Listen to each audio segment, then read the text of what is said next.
अस्सलामु अलैकुम वरहमतुल्लाहि वबरकातुहू। नहमदुहु व नुसल्ली अला रसूलिल करीम। अम्मा बाद। स्टूडियो इस्लाम में आप सारे भाइयों का बहनों का इस्तकबाल है।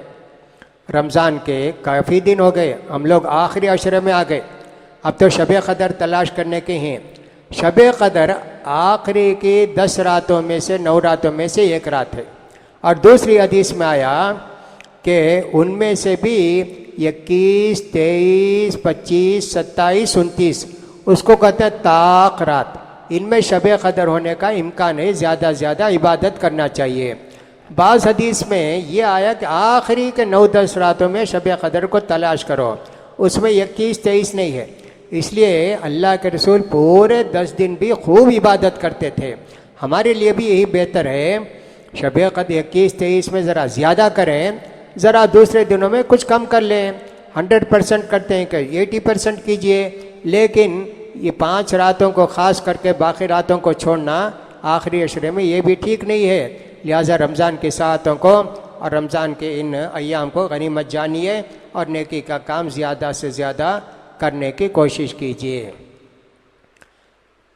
हमारे ईमान को मजबूत करने वाली बातों का जिक्र हो रहा था। हमने 5 बातों का जिक्र किया। छठी बात है, अल्लाह ने जो हम पर इबादतें नफिल तौर पर दी हैं उनको बदल बदल कर करते रहना। एक ही इबादत को नहीं, बदल बदल के करते रहना। अल्लाह ने कितनी इबादतें रखी है नफिल हमारे इख्तियार में। भाई नमाज पढ़ो नफिल, अच्छा नहीं क्या सदका खैरात करो, अच्छा नहीं क्या अल्लाह का जिक्र करो, अच्छा ये नहीं क्या कुरान की तिलावत करो, अच्छा ये नहीं, कितनी इबादतें, अल्लाह अकबर। इस तरह एक एक इबादत को बदल बदल बदल कर करते रहना चाहिए। हमारा कोई भी टाइम फालतू नहीं जाना चाहिए। हमारा पूरा वक्त अल्लाह की इबादत में मशगूल रहना चाहिए। इसलिए हमको चाहिए कि साहब ज़्यादा से ज़्यादा अल्लाह की इबादत में मशगूल रहेंगे।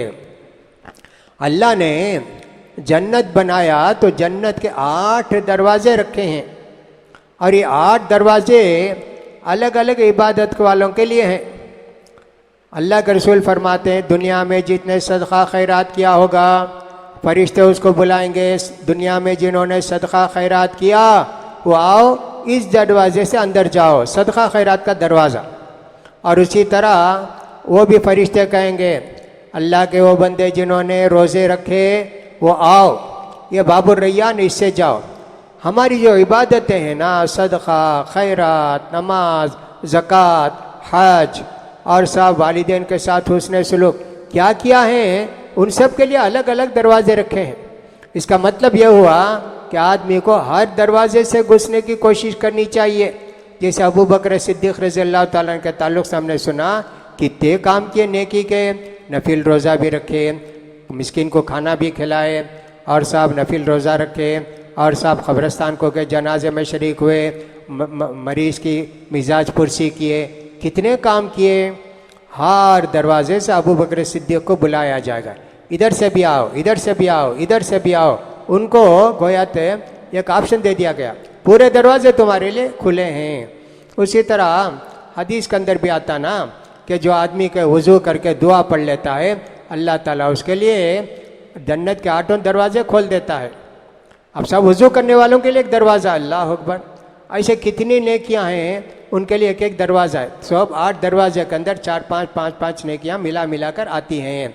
उसी तरह अल्लाह के रसूल सल्लल्लाहु अलैहि वसल्लम फरमाते हैं, अगर बीवी 5 वक्त की नमाज पढ़ ले, फ़र्ज़ रोज़ा रखे, अपने नेकी के बातों में शौहर की इताअत करे और शौहर की गैर मौजूदगी में इसके माल की आबरू की हिफाजत करे, तो अल्लाह ताला कहता है, ए नेक बंदी, तू जन्नत के जिस दरवाजे से चाहती अंदर चले जा। देखिए एक काम क्या करती वो 4 काम करती। पहले तो एक ऐसा फ़र्ज़ नमाज पढ़ना, फ़र्ज़ रोज़े रखना, शौहर की इताअत और फरमाबरदारी करना दीन के बातों में, अच्छे बातों में, और शौहर नहीं तो उसके माल की, उसके आबरू की, इज्जत की हिफाजत करना। ऐसा कितने काम नेकी के हैं। तो तन्वीउल इबादत कहते हैं, अलग अलग इबादतें करके अल्लाह की रज़ामंदी को हासिल करना चाहिए। हमको ऐसे करते रहेंगे तो हमारे दिल के अंदर वो जो सख्ती पैदा हो जाती है वो दूर हो जाएगी। हदीस में आता है कि नबी करीम सल्लल्लाहु अलैहि वसल्लम के पास एक आदमी आए, बोले अल्लाह के रसूल मेरा दिल पत्थर हो गया। अल्लाह का रसूल, रोना भी आता नहीं, रहम भी आता नहीं, कुछ भी नहीं, पत्थर हो गया है। सुम्मा खसत क़ुलूबुकुम मिन बादि ज़ालिका फ़हिय कल हिजारा। बनु इस्राइल से अल्लाह ने कहा तुम्हारे दिल ऐसे सख्त हो गए हैं जैसे पत्थर है, बल्कि पत्थर से भी ज़्यादा सख्त हो गए हैं। वही कैफियत बाज़ लोगों की हो जाती कि इसलिए कि इबादत दूर रहते हैं, नेक लोगों से दूर रहते हैं, नेक मजलिसों से दूर रहते हैं, जिक्र के, ऐसा दूर रहते रहते दिलों के अंदर सख्ती आ जाती है। आके उन्होंने कहा अल्लाह के रसूल मेरा दिल सख्त हो गया। अल्लाह के रसूल मेरी दुआ भी करता हूँ तो मुझे क्या भी समझ में भी आता नहीं, ऐसा है। तो नबी करीम सल्लल्लाहु अलैहि वसल्लम ने फरमाया अतुहिब्बु अन यलीना क़ल्बुका व तुद्रिका हाजतका। क्या तुम चाहते हो कि तुम्हारा दिल नरम हो जाए और तुम्हारी दुआएं कबूल हों? हाँ अल्लाह के रसूल। का इरहमिल यतीम, यतीम पर हमेशा रहम करो। वमसह रअसहु, उसके सर पर प्यार का, मोहब्बत का हाथ रखो। वातिमहु मिन तुआमिका, और तुम्हारा जो उम्दा खाना है यतीम को खिलाओ। यलिन क़ल्बुका व तुद्रिकु हाजतका, तुम्हारा दिल नरम हो जाएगा और तुम्हारी दुआ भी कबूल हो जाएगी। अब देखिए अल्लाह के रसूल ने 3 बातें बताई यतीम के ताल्लुक़ से। उनको जो है तुम रहम करो उन पर। सोचो कि साहब माँ बाप नहीं है, ये कितना बच्चा है, कैसा बच्चा है। यतीम के ताल्लुक़ से एक बात मालूम हो जानी चाहिए, यतीम कौन है? यतीम वो छोटा बच्चा जिसके बाप मर गए। बाप मर गए तो यतीम, माँ मर गई तो यतीम नहीं होना। इसलिए कि कफालत करना, बच्चे को पालना, कमाना, ये सब किसके? बाप की जिम्मेदारी। वो छोटा बच्चा जो बालिग होने से पहले उसके बाप का इंतकाल हो गया तो बालिग होने तक वो यतीम। बालिग हो गया तो अब यतीम नहीं। बाज़ लोग 40-50 साल के भी रहते हैं, आकर कहते हैं यतीम मौलवी साहब में क्या जी इतने बड़े हैं यतीम? नहीं हमारे अब्बा मर गए ज़रा दिन पहले। अरे तो तुम्हारे अब्बा मर गए तो तुम्हें 9 साल 8 साल कहते तब रहते तो तुम्हें यतीम, अब तुम्हें कैसे जी? ऐसे लोग होते हैं। इसलिए मैंने सोचा कि यतीम का माना बतला दें आपको। यतीम का मतलब होता है वो बच्चा जिसके बाप का इंतकाल हो गया और वो बच्चा बालिग नहीं हुआ था, छोटा था, वो यतीम। जब बच्चा बालिग हो गया, बड़ा हो गया, तो फिर अब वो यतीम नहीं हुआ। वरना तो आदम अलैहिस्सलाम को छोड़ के सारी दुनिया के लोग यतीम हो जाएंगे। इसका हमको ख्याल करना चाहिए। तो एक ही इबादत के बजाय कई इबादतें करते रहते हैं बदल बदल के। इससे पहले भी हमने इसका जिक्र किया है। हमको भी तलाश करना चाहिए, सदका, रोज़ा, खैरात, फुलां क्या क्या एक काम करते रहेंगे। हो सकता है कि किसी एक के अंदर हमको ज़्यादा खुलूस पैदा हो जाए। किसी गरीब को देखे आप, दिल में तरस आया तो क्या किए, फ़ौरन जेब में जो था तुम्हारे खाने पीने के लिए वो भी दे दिए। भाई ये बच्चा इतना, ये आदमी देखो धूप में पड़ा हुआ है, पहनने के लिए कपड़ा भी उसके पास बराबर नहीं है और भूख से जो है नीचे गिर गया है, उठने के लिए कोशिश करता है तो उठा भी नहीं जाता। तो तुम तो चलते फिरते थे ना, उठा के अपना पूरा पैसा खाना उसको दे के चले आए। ऐसे सहाबा भी करते थे, भूखे रहते थे, मेहमानों को खिलाते थे। अल्लाह ने कहा वही युसिरूना अला अनफुसिहिम वलौ काना बिहिम खसासा। अल्लाह के नेक बंदे ऐसे होते हैं भूखे प्यासे रहते हुए भी दूसरों को खिलाते हैं।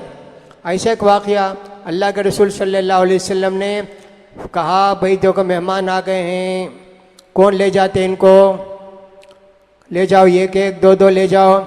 एक सहाबी एक अपने साथ एक मेहमान को लाए।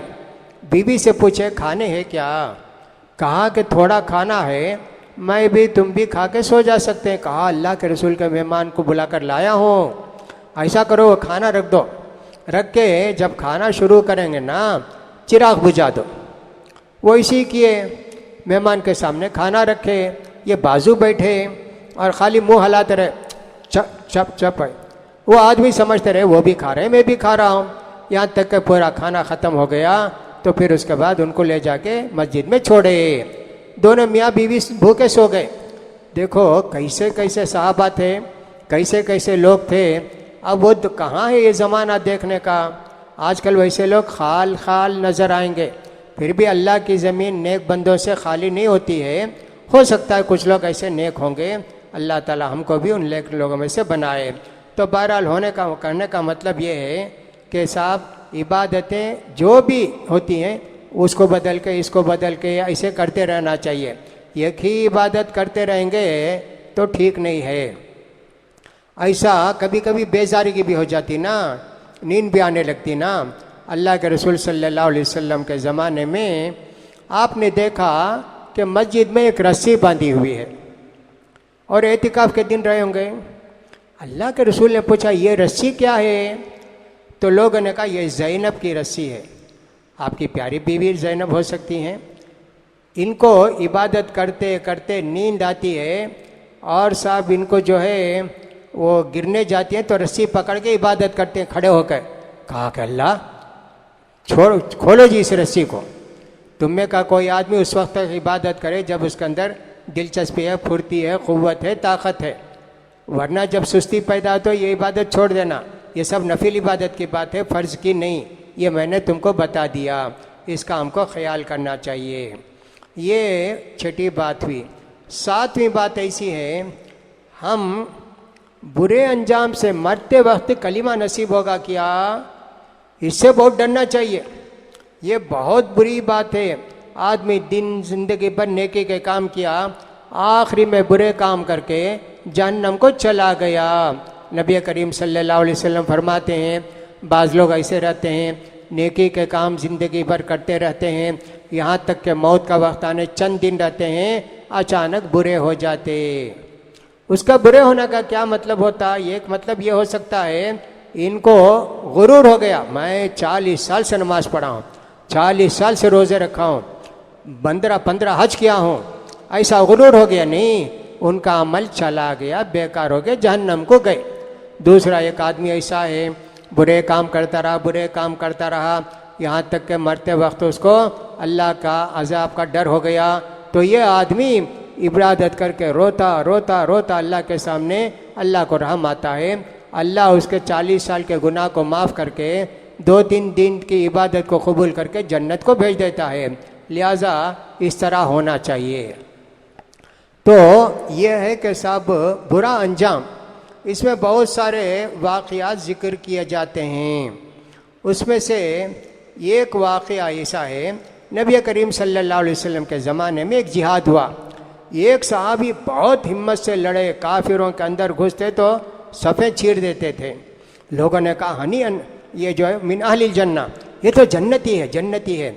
इतना हमने कुछ किसी ने मुजाहिद ने इतना नहीं किया। अल्लाह के रसूल ने कहा हुआ मिन अहलिन नार, वो आदमी जहन्नम को जाएगा। अब सहाबा हैरान हो गए, क्या हुआ? एक आदमी सबको मारते मारते आखिर में उसको ज़ख़म लगा ना, खून निकला और उसको जो है तकलीफ़ होने लगी। अपनी तलवार उठा के रख के उसी के अपने पेट चीर लिया, खुदकुशी कर लिया। कहा कि देखो जहन्नम को गया ये। अल्लाह के रसूल फरमाते हैं जो आदमी के जहर खा के मरेगा जहन्नम में भी जहर खाते रहेगा। जो आदमी को ऊंची जगह से गिर के मरा जहन्नम में भी ऊंची जगह से गिर गिर के मरता रहेगा। जो आदमी के लोहे से अपने आप की जान ले लिया जहन्नम में भी वो अपने आप की जान ऐसे लेता रहेगा। हमारे नबी ने हमको ऐसे फरमाया है। इसलिए बुरा अंजाम, बुरी मौत से डरते रहना चाहिए। नबी करीम सल्लल्लाहु अलैहि वसल्लम ने हमको इसका हुक्म दिया है। अब इब्न क़य्यिम रहमतुल्लाह अलैह ने बहुत सारे वाक़यात लिखे हैं। एक आदमी मरने लगा तो लोगों ने उससे कहा ला इलाहा इल्लल्लाह पढ़ो जी। नहीं पढ़ा? कहा नहीं जी पढ़ने आता ही नहीं ना। ला उतना ही, कभी इला उतना ही, नहीं आता पढ़ने। इसलिए कि आदमी बुरे अंजाम से डरा नहीं, अल्लाह से बोला नहीं, अल्लाह मरते वक्त मुझे कलीमे शहादत नसीब फरमा, अल्लाह मरते वक्त मुझे ईमान की हालत में मौत दे अल्लाह। ऐसा कभी बोला ही नहीं ये आदमी। दूसरे एक आदमी से बोले, देखो जी मौत का वक्त आ गया, आप कलीमा पढ़ो।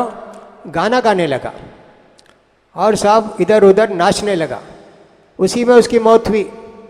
वैसे कितने लोग हैं, कुछ लोग तिजारत में इतने मशगूल हो जाते हैं, कभी अल्लाह से दुआ भी नहीं करते, अल्लाह मेरे मुझ पर रहम करवा और मरते वक्त मुझे कलीमे शहादत नसीब फरमा। ऐसा कुछ भी बोलते बोलते नहीं।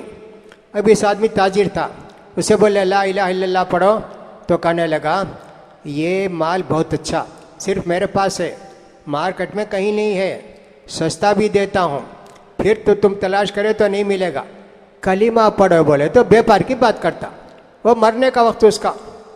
वैसे ही बोलते हैं, एक बखील और कंजूस था, उससे बोले मरते वक्त भाई तुमको जन्नत चाहिए या जन्नत चाहिए या जहन्नम चाहिए? कहा जहाँ 2 पैसे का फ़ायदा हो वहाँ वो जगह चाहिए। यानी व्यापार में था बखील कंजूस, एक एक पैसा जमा करने की ख्वाहिश। तो ऐसा आदमी ने कहा जहाँ 2 पैसे का फ़ायदा वहाँ भेज दो, यानी जहन्नम में अगर व्यापार है जहन्नम को बेचो, नऊज़ु बिल्लाह। ऐसे बहुत सारे लोग होते हैं। और एक आदमी था जो अपने खलीफे को बहुत चाहता था, नासिर को। उसके खलीफे का नाम नासिर था। उसके बेटे सेक्रेटरी था वो, समझे कि साहब जो आदमी मरने वाला था। तो नासिर के बेटे ने कहा, ए सेक्रेटरी साहब तुम ला इलाहा इल्लल्लाह मोहम्मद रसूलुल्लाह पढ़ो। कहा नासिर मेरे आका, नासिर मेरे मेहरबान, नासिर मेरे मोहसिन। अरे तुम ला इलाहा इल्लल्लाह पढ़ो जी। हाँ, नासिर की वजह से मुझे इज़्ज़त मिली, नासिर की वजह से मुझे दौलत मिली। ऐसा ही बोलते बोलते मर गया। लिहाजा इसको चाहिए कि हम लोग इसका डर रखें अपने दिल में, पता नहीं हमारा ख़ातिमा कैसा होगा। इसीलिए हमेशा बोलना चाहिए अल्लाह हमारा ख़ातिमा बिल खैर फरमा। ये हमको अल्लाह से बोलते रहना चाहिए। तो ऐसे अगर रहेंगे तो इंशाअल्लाह उसका भी हमको बहुत फ़ायदा होगा, वरना तो फिर हम लोग जो है नुकसान में रहेंगे, घाटे में रहेंगे और अल्लाह के सामने क्या जवाब देंगे। इसलिए इन बातों का ख्याल कीजिए। अल्लाह से दुआ है कि अल्लाह ताला हमारी इबादतों को कबूल फरमाए और अल्लाह ताला बुरे अंजाम से, बुरी मौत से और कलीमे शहादत के बग़ैर हमारी मौत आए, अल्लाह हमको इस मौत से बचाए। अल्लाह के रसूल की दुआओं में से एक प्यारी दुआ यह भी थी, अल्लाहुम्मा इन्नी अऊज़ु बिका मिन जहदिल बलाई व दरक्कि शक़ाई व सूइल क़ज़ाई व शमाततिल आदा।